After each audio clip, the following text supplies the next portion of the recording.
आप देख रहे हैं मेरा। आज हम क्लास 7 की एक्सरसाइज 1.9 का क्वेश्चन नंबर 1 करेंगे। Find the union of the following set. ये जो सेट है इनके हमने यूनियन मालूम करने हैं। तो यूनियन क्या होता है? बेसिकली जो दो सेट होते हैं उनके जो भी अरकान होते हैं उनको तरतीब के साथ लिखना, छोटे से बड़े अरकान की तरफ तरतीब से लिखना, इसको हम यूनियन बोलते हैं। तो चलें तो पहले क्वेश्चन की तरफ चलते हैं। ए में इसका ए यूनियन, ये यूनियन की अलामत होती है और बी इज इक्वल। अब हम क्या करेंगे? पहले ए की रकमें लिखेंगे 1 4 7 12 10 13। उसके बाद यू डालकर फिर हम क्या लिखेंगे? बी की रकम लिखेंगे 2 3 5 8 9।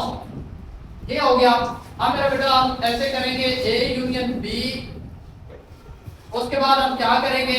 अब देखेंगे कि सबसे पहले एक, इसमें एक नहीं है, इसमें एक है, सबसे छोटा एक है।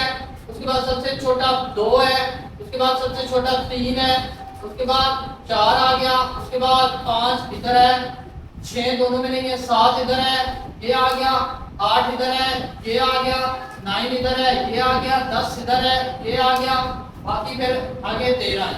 तो ये हो गया ए यूनियन बी का। आगे आ गया क्वेश्चन नंबर 2, उसमें सी और डी हमें बताया गया है। इसका हमने यूनियन मालूम करना है। सी यूनियन डी ऐसे लिखेंगे आप। सबसे पहले सी की रकमें लिख लेंगे 0 2 4 6 8 और 10। उसके बाद यू डालेंगे और उसके बाद डी की रकम लिखेंगे। तो क्या है? 0 1 2 3 4 6 8। तो ये आपके पास आ गई। अब सी यूनियन डी, सी यूनियन डी लिखेंगे। तो सबसे पहले देखेंगे कि दोनों में 0 आ रहा है। सबसे पहले छोटी रकम 0 है, उसके बाद 1 आ गया, उसके बाद 2 आ गया, उसके बाद इधर 3 नहीं है, उधर है 3 आ गया, उसके बाद 4 दोनों में है आ गया, उसके बाद 5 नहीं है 6 है आ गया, उसके बाद 7 देखें दोनों में नहीं है, ना से 8 है आ गया, उसके बाद 9 नहीं है 10 है इधर आ गया। तो ऐसे करके ये तरतीब के साथ लिखते हैं। आगे क्वेश्चन नंबर 3 हमारे पास। तो यहाँ पर देखें तो हम लिखेंगे ई यूनियन एफ। तो सबसे पहले ई की रकमें लिखेंगे A B C D E. Union की अलामत डालेंगे। उसके बाद क्या लिखेंगे? A B I O F की रकमें लिखेंगे।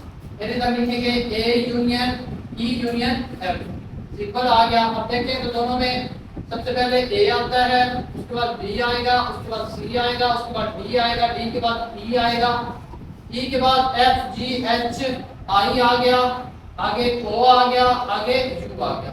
ठीक है, तरतीब के साथ। आगे क्वेश्चन नंबर 4 है। क्वेश्चन नंबर 4 जी यूनियन एच लिखेंगे। इस इक्वल आ गया। पहले 1 2 3 से लेकर 10 तक है।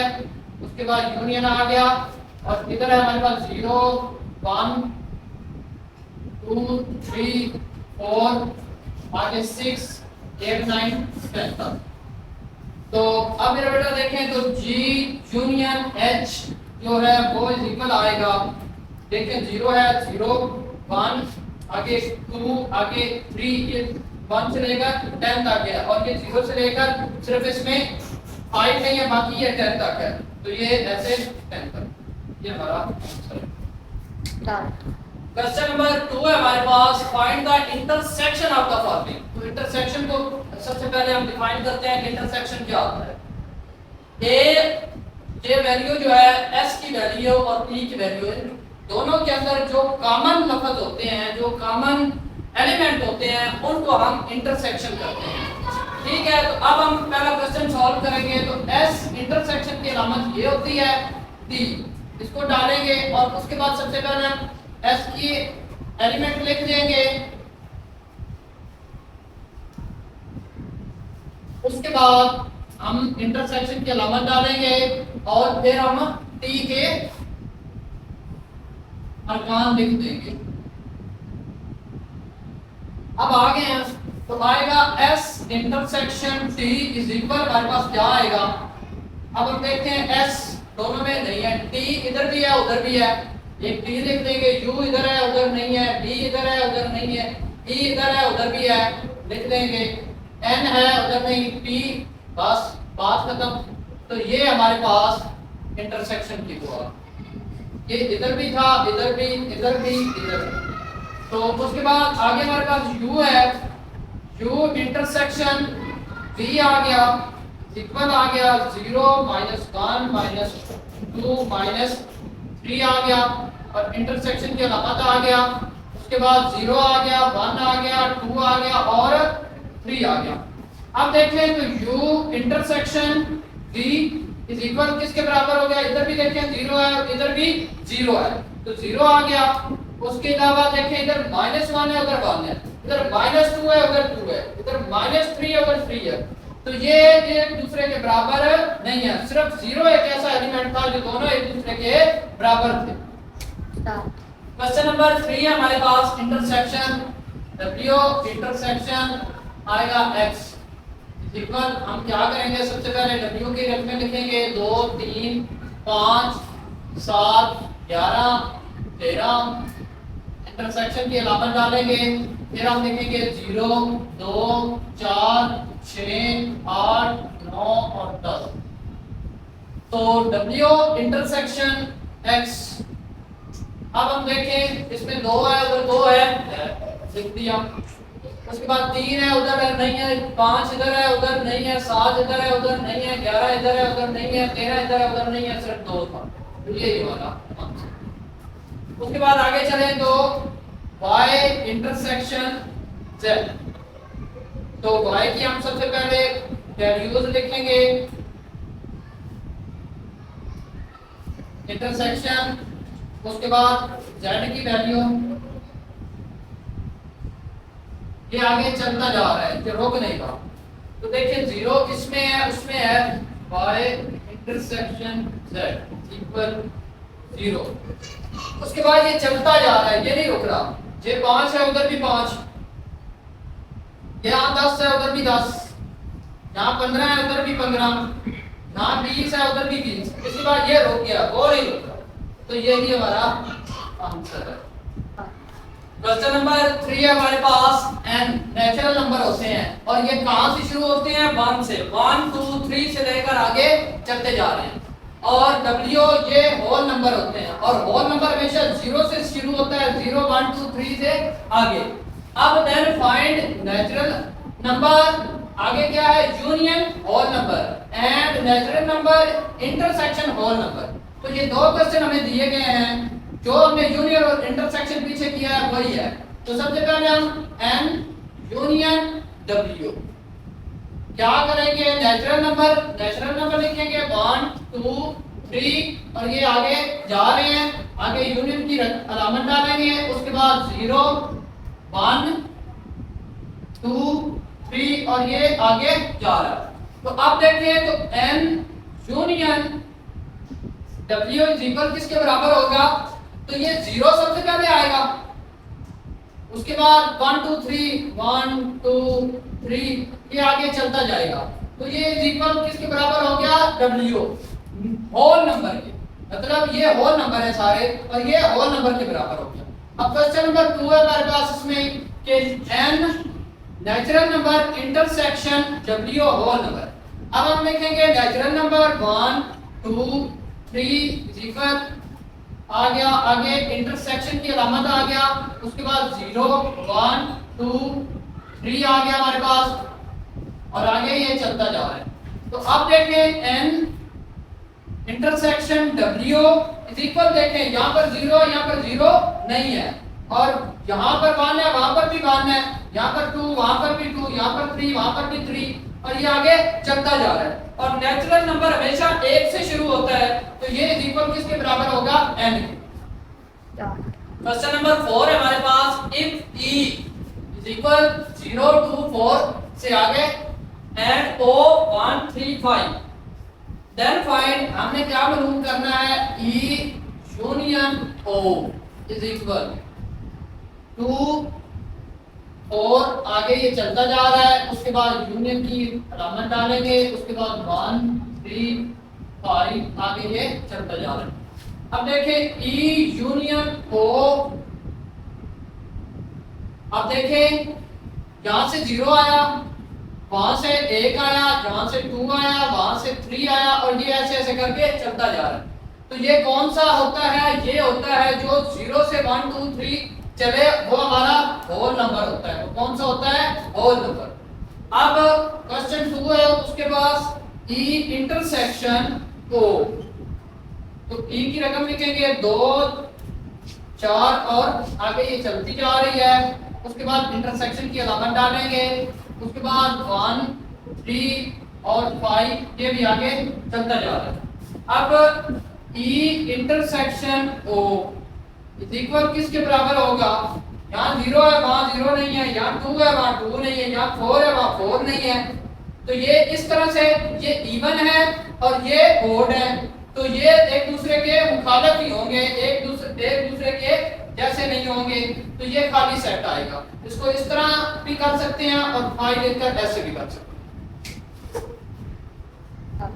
क्वेश्चन नंबर 5 है if P set of prime number C set of composite number then find P union C and P intersection C।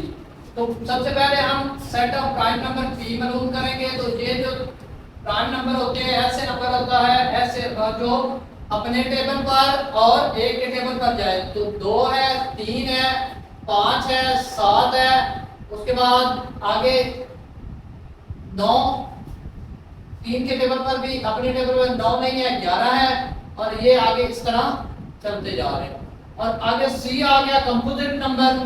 तो कंपोजिट नंबर 2 अदाद का मुरक्कब होता है। तो 2 बार 4, 2 3 बार 6, 3 और 3 और आगे 8 आ गया, आगे 10 आ गया, आगे 12 आ गया, आगे 14 आ गया। ये ऐसे चलता जा रहा है।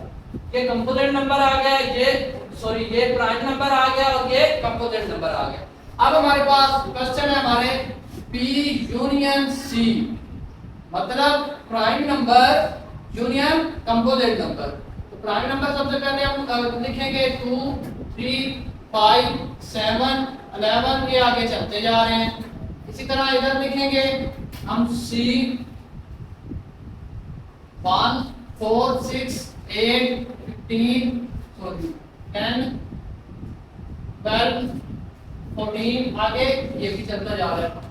तो अब P union C is equal हमारा किसके बराबर आएगा? तो देखिए तो सबसे छोटा आंसर 2 है, फिर 3 है, फिर उधर से 4, इधर से 5, उधर से 6, इधर से 7, तो ये आगे चलता जा रहा है। तो ये हमारा P यूनियन C आ गया। अब क्वेश्चन 2 है हमारे पास P इंटरसेक्शन C।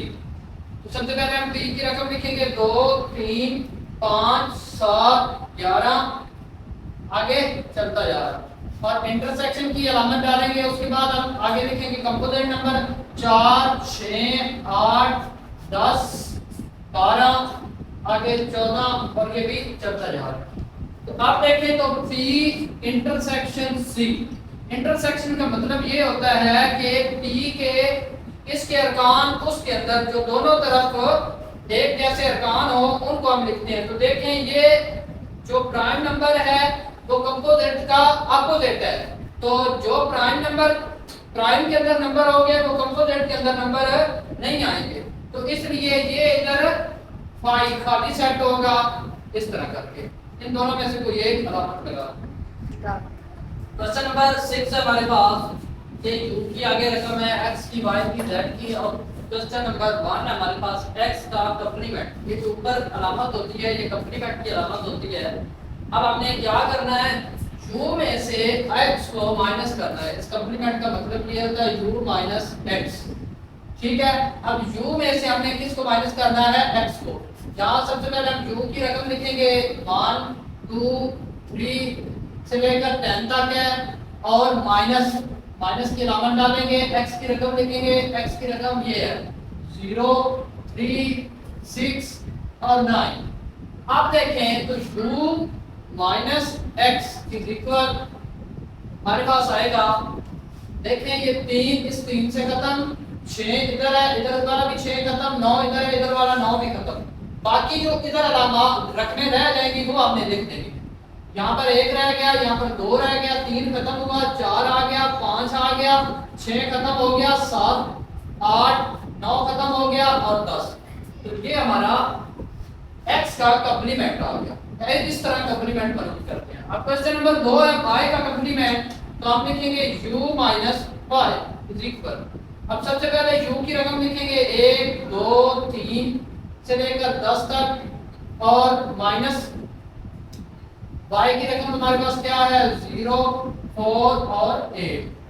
तो इसी तरह मेरा बेटा ये u minus y is equal किसके बराबर आएगा, इधर से 1 आ जाएगा, 2 आ जाएगा, 3 आ जाएगा, 4 उधर है इधर भी है वो कट जाएगा, आगे 5 आ गया, 6 आ गया, 7 आ गया, 8 इधर भी है कट जाएगा, आगे 9 आ गया और 10 आ गया। तो ये y का कॉम्प्लीमेंट आ गया। आगे z आ गया, तो u माइनस z आ गया इज इक्वल, हम लिखेंगे u की वैल्यू लिखेंगे 1 2 3 इक्वल 10 आ गया, माइनस आ गया, z की वैल्यू हमारे पास क्या है जी 0 2 4 8 0 2 4 8 10। अब देखें तो u माइनस z हमारे पास क्या आएगा, तो इधर से 1 आ गया, फिर 2 2 से खत्म, इधर से 3 आ गया, फिर 4 4 खत्म, 5 आ गया, फिर 6 उधर नहीं है इधर है 5 6 भी इधर आ गया, 7 भी इधर से आ गया, 8 उधर है इधर है खत्म, 9 इधर है उधर नहीं है, 10 इधर है उधर भी है, तो ये आगे आ गया u। अब देखें तो u माइनस u तो क्या आएगा 1 2 3 इक्वल 10 माइनस आगे क्या आएगा 1 2 3 और 10। तो अब देखें ये u की वैल्यू उसी u के अंदर मौजूद है, तो इस तरह ये फाई खाली सेट आ जाएगा, दोनों तरफ से कट हो गए। क्वेश्चन नंबर 7 है, इफ x की ये वैल्यू है, y की ये है, z की ये है, और क्वेश्चन हमारे पास ये है, तो इसका मतलब है x माइनस y, x में से y की वैल्यू को आपने क्या कर देना है माइनस कर देना है। तो सबसे पहले हम x की वैल्यू लिखेंगे 0 2 6 9 10 और माइनस लिखकर उसके बाद हम y की वैल्यू लिखेंगे, तो y की है 1 2 3 4 और 5। तो अब x minus y is equal किसके बराबर आएगा, देखें तो यहाँ से 0 आ गया, 2 2 से खत्म, आगे 6 आ गया यहाँ से और 9 आ गया और 10 आ गया, ये x की वैल्यू इसमें से जो बच गई थी और ये हमारा आंसर है। अब देखें तो y, अब y माइनस z हो जाएगा, तो y की वैल्यू लिखेंगे 1 2 3 4 और 5 माइनस z की वैल्यू लिखेंगे तो 1 3 5 1 3 5 और 7। तो अब लिखेंगे y minus z is equal आएगा, ये देखिए 1 इधर भी उधर भी है खत्म, यहाँ से 2 आ गया, 3 3 खत्म, यहाँ से 4 आ गया, आगे 5 5 खत्म और 2 और 4 इधर से आता है, बाकी इसके अंदर से खत्म हो जाते हैं। हमेशा ये याद रखना है जो इधर रकम होती है उसमें जो ये एलिमेंट होते हैं ये जो बच जाएंगे वो लिखने हैं, जो इसके साथ कट जाएंगे वो खत्म हो जाएंगे। तो आगे आ गया x माइनस जेड, तो सबसे पहले x की रकम लिखेंगे तो 0 2 6 9 और 10 माइनस आगे हमारे पास z है 1 3 5 7। तो अब देखेंगे x minus Z is equal, यहाँ से 0 आ गया, यहाँ से 2 भी आ गया, यहाँ से 6 भी आ गया, यहाँ से 9 भी आ गया, यहाँ से 10 भी आ गया, कोई भी कटिंग नहीं हुई इसके तरफ। आगे आ गया z minus y is equal, z की रकम लिखेंगे 1 3 5 7 और माइनस लिखेंगे y की रकम, तो y की रकम हमारे पास 1 से 5 तक है, 1 2 3 4 और 5। तो अब देखें तो z minus y is equal, देखें 1 इधर भी है इधर भी है, 3 इधर भी है इधर भी है, 5 इधर भी है इधर भी है, तो ये 3 कट गए, बाकी इसमें क्या बचा सिर्फ 7, तो ये 7 आंसर है।